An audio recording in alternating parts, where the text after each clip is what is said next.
All right, so for example 3, it says we're going to verify this identity.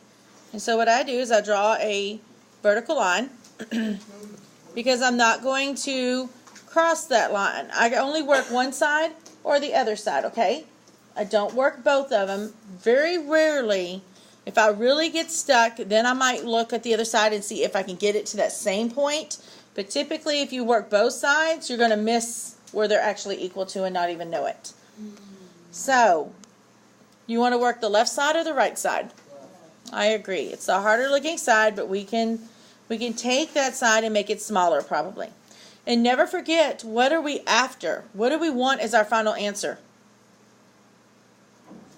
The other side, which is cotangent, okay? Because every time I do a step, I'll look over there and see what can I do or what do I have that might help me get there already.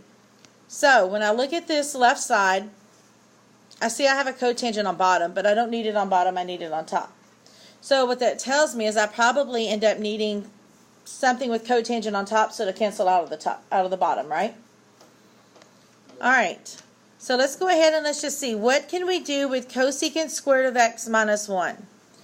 Anytime I see a trig function squared and a 1 in it, I'm thinking Pythagorean identity.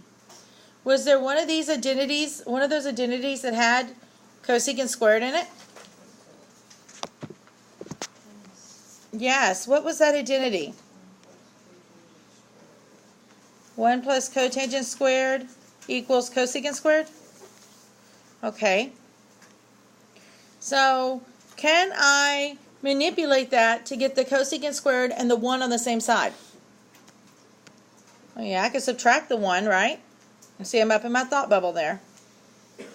And so when I do that, I get cotangent squared of x equals cosecant squared of x minus 1. But that's what we've got right there, isn't it? So what is cosecant squared of x minus 1 equal to? So we can rewrite this then as cotangent squared of x over that cotangent of x, because we didn't do anything to it. And I'm going to write it out this one time. What does cotangent squared mean? There's 2 of them. So this is cotangent of x times cotangent of x on top over cotangent of x on bottom. So what can we do? Yeah, cancel one of the cotangents on top and the one on bottom, and what are we left with? And isn't that what we wanted?